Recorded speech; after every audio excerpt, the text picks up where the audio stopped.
have you ever been in an argument, debate, or situation where something like this has happened to you? Can't you sell good cars, Dad? Listen, you little wiseacre. I'm smart, you're dumb. I'm big, you're little. I'm right, you're wrong. And there's nothing you can do about it. This is gonna work. How do you know it's gonna work? Because I believe it. That's not going to work. Why not? Because I said so, Mr. Beckett. Why? Because I said so. Why not? Because I said so. Because I said so. Because I said so. Because I said so. Trust me, I'm an expert. Trust me. That hardly makes you an expert. I'm an expert, Jim. Trust me. Trust me. Trust me. Trust me. Trust me. Trust me, don't trust me. Trust me. Everything's gonna be fine. Trust me. Every word is true. Argumentum ad verecundiam. Argument or appeal to reverence. That's what verecundia means. Nothing is true just because someone says it. Most people are very dependent intellectually. They go along with current fashions. They give in to group pressures in many cases without a qualm. They do not arrive at their views by independent judgment, but by looking to other people and accepting the consensus, the predominant, the fashionable. In other words, they arrive at their views largely by committing the fallacy of verecundiam. So the voice you just heard was that of philosopher Leonard Peikoff, and it's just a small snippet that I've taken from an absolutely brilliant and blistering 1974 lecture that runs for a grand total of 2 hours and 40 minutes on the fascinating subject of logical fallacies. I'll return you to the main lecture in a moment because the points he makes are deeply and practically relevant to everyone's lives, and I believe they need to be heard by quite literally everyone in the world. Before that though, I thought I'd quickly introduce myself and give you some context in this video. Okay, so welcome to the channel. My name is Theo and I study logical fallacies. Fallacies are the antidote to bad thinking. I'd say most people I talk to in person have never heard of the subject of logical fallacies. Yes, if you spend a lot of time online arguing with strangers, in the comments section. Yes, if you're interested in thinking, in philosophy, in the world of ideas, then yes, you've almost certainly come across this topic. But as my younger sister says, I don't think enough people care about thinking straight, hey. So if you do, you're in a minority, but a warm welcome to all you fellow freaks and weirdos who care about being more logical, even though we will probably never be perfect reasoners. We'll break their bones! It is this feeling that has brought you to me. A lot of people find philosophy extremely boring. What is truth, reference, logical necessity? And that's what I'm trying to fix here. What philosophy deals with are the assumptions on which a great many normal beliefs rest. Not the sort of things that people like to dig up.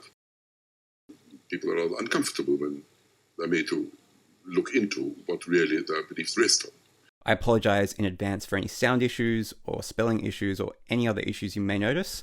This is my first video of this kind on YouTube, and yeah, I don't completely know what I'm doing. Alright, that's enough from me. I'll return you now to one of the most important talks of all time on the fallacy of appeal to authority.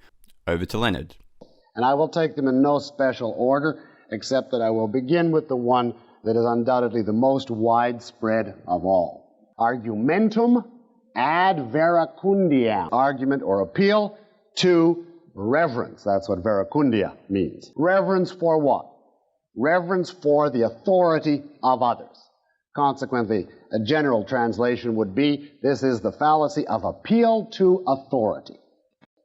And the structure of this fallacy is very simple, no matter how complex the particular cases may become. Other people, one or more, believe X, where X is any idea, thought, proposition. Other people, one or more, believe X, therefore it's true. They say it, therefore it's true. He endorses it, therefore it must be true. Truth is what other people say. The Big Five authority fallacies. Nothing is true just because someone says it. Such and such a famous man believes it. Such and such a philosopher, a political figure, a military leader, a movie star, a religious leader. And if you say, well, he's a doctor, he must know that, is verecundiam. The fact that an expert says something by itself, that does not yet prove the truth of anything. An expert should be able to make intelligible to you, in your terms, the general tenor of the reasoning behind his conclusions, so that you are not simply blindly accepting what he says, but doing so on the basis of evidence. Or, society believes it, therefore it must be true. Or, this is a matter of our venerable tradition. Or, men have been unanimous about this particular point through the course of history, therefore it must be true. Now, in this connection, I want to point out to you to be very wary of the appeal to, quote, modern science. A great many people today have the attitude to what they call, quote, modern science. They have an attitude exactly parallel to the attitude many medievals had to the religious hierarchy, namely that modern science is made up of supernatural beings who issue revelations which are unquestionable, and anything uttered by so-called, quote, modern science is therefore infallible. What was that? Okay, at this point you might be saying, great, terrific, wonderful, I liked what Leonard was saying, right up until that last point. Wait, what just happened? The thing he said about science, did he just say science is a fallacy? Because, hang on a minute, I do that. I beat people into submission all the time on social media, at parties, with my idiot family, around the dinner table. I'm always referring to scientific evidence. I use statistics, I refer to studies, I cite research papers from credible experts, and I believe in the scientific consensus. I win every argument that way. It works every time. That can't be a fallacy. That's absurd. So I collect books on logical fallacies, and I've looked at many of the definitions that are online and in various videos in regards to this fallacy. And basically what you'll find is that most authors talk about this in one of two ways. Some fallacy authors only talk about the appeal to irrelevant authority. That is, appealing to someone who is not a genuine expert on the matter at hand. Otherwise, if they are a genuine expert and we think they're credible, such as a teacher or a scientist, and especially if it's a group of scientists who have deep expertise on the subject matter, we can reasonably trust what they say and there's no fallacy. We can say that it is probably true if it's established that the expert is reliable. The authority fallacy is just as important for what it isn't. It isn't meant to defeat statements made by experts or by scientific consensus. Some appeal to authority may be inductively strong. After all, we should accept the testimony of qualified and unbiased experts. Now, the Wikipedia page for argument from authority is a little bit confusing on this issue, because it says person A claims that X is true, person A is an expert in the field concerning X, therefore X should be believed. That's probably a little bit too strong in my opinion, because it's missing the word probably. I don't think that we can get straight to true, or that X should be believed, but probably believed or likely true. That seems to follow from everything else the article is saying. And just as a quick side note, in the area that I study, informal logic, there's an inductive version of the appeal to authority that is often cited in logic textbooks and other papers by Douglas Walton, who is the most famous authority on logical fallacies in informal logic, and he says the claim may plausibly be taken to be true, but not that the claim should automatically be believed. He's not going straight to truth. This next set of clips will then make the case that experts do not equal proof. An appeal to authority is when you appeal to someone's position or expertise in order to establish the truth of a claim. Now, often in ordinary reasoning, we do want to rely on experts. Experts are, by definition, often right and usually trustworthy. But it is also possible for experts to be wrong, and that is why we want to actually look at the arguments and the evidence for claims. Because Dr. Smith says so, and she's a doctor. She knows what she's talking about. This would be a fallacy because, although Dr. Smith is a medical expert, her testimony alone should not be used to dismiss the evidence that you are presenting. Venerating the person giving the argument doesn't do anything to enhance the argument. The argument is the argument. The reasons are the reasons. And they respond, 9 out of 10 doctors agree. Great. Maybe those doctors have great reasons for their agreement, but we still don't know what they are. Smart people believe all sorts of nonsense. Scientists are human beings, and they utter an enormous quantity of nonsense along with any other group and profession. The things people accept today in the name of modern science could take a whole lecture. Now, most people will recognize when you confront them with this fallacy, the nature of this fallacy, that a group of people are fallible and that their beliefs are not necessarily correct. But you'd be surprised how many people think, if a majority believe it, they say, well, we grant that that doesn't necessarily make it correct. But mustn't there at least be something to it, if a large number of people believe it? Mustn't there be some basis for the view, some probability, at least in favor of the view? Now, the premise behind this interpretation is that most individuals arrive at their beliefs independently, by a study of the facts and a scrupulous assessment of the evidence. And then the person says, well, if all those logical, rational, independent minds concur, isn't there some good chance that there is some actual factual basis for it? Now, the fact is that this is not a valid model to interpret how the majority of people arrive at their views. And their consensus, therefore, proves nothing whatever about the truth of their views, not even with a degree of probability. People accept their particular religion not because they have independently thought out the question. The same is obviously true of politics. If you took a poll under Hitler at his height, you would find millions of people who accepted the dogmas of Nazism because they were brought up that way. The best paradigm to keep in mind here is the story of the emperor's clothes. You know, that famous, very profound story, which I won't retell because I trust you know it, but if you see the mechanism by which these people point at the naked emperor, and they don't look at him to see whether he's wearing clothes, but at what everybody else is saying, and they nod, well, the child in that story that said he's naked is the one that refuses to commit verecundiam. The emperor's in his underwear! I thought that part of the lecture was utterly brilliant, but obviously there's quite literally billions of people on the planet who will take what Leonard is saying as an attack on one of the major systems they hold dear, whether it's a traditional religious system, modern science, or political parties being compared to Hitler. That always goes down well, I find. Which leaves a very small percentage of people listening in this talk now that haven't been seriously offended in some way by something in this video.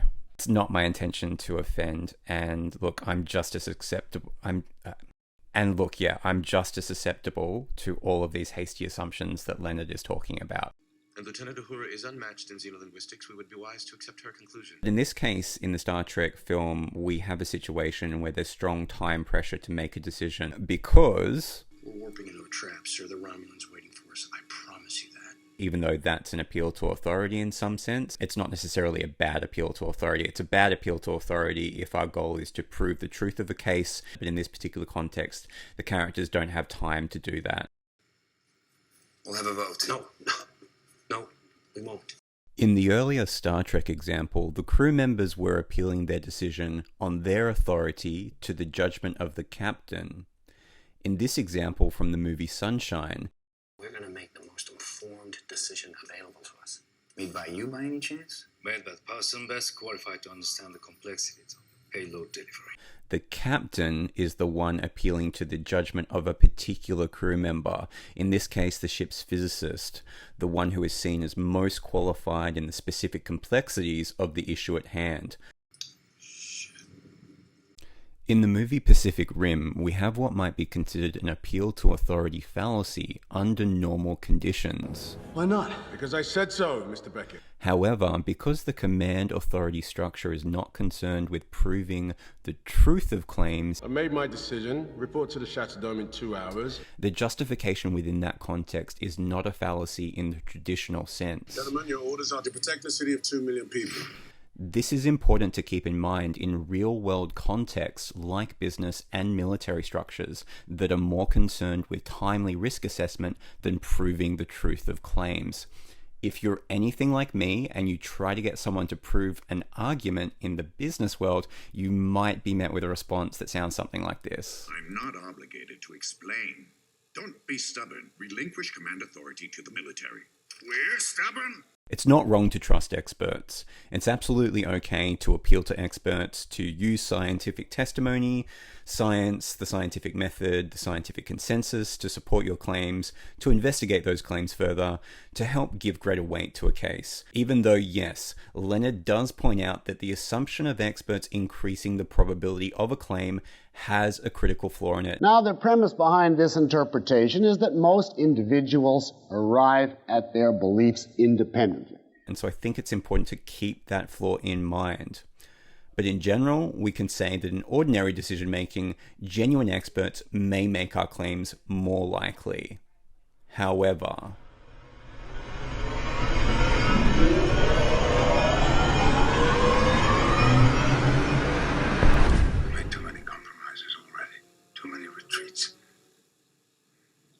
Our space, and we fall back.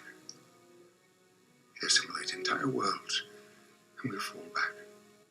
Not again. The line must be drawn here. This far, no farther. if we are attempting to prove the truth of claims, experts are not sufficient unto themselves.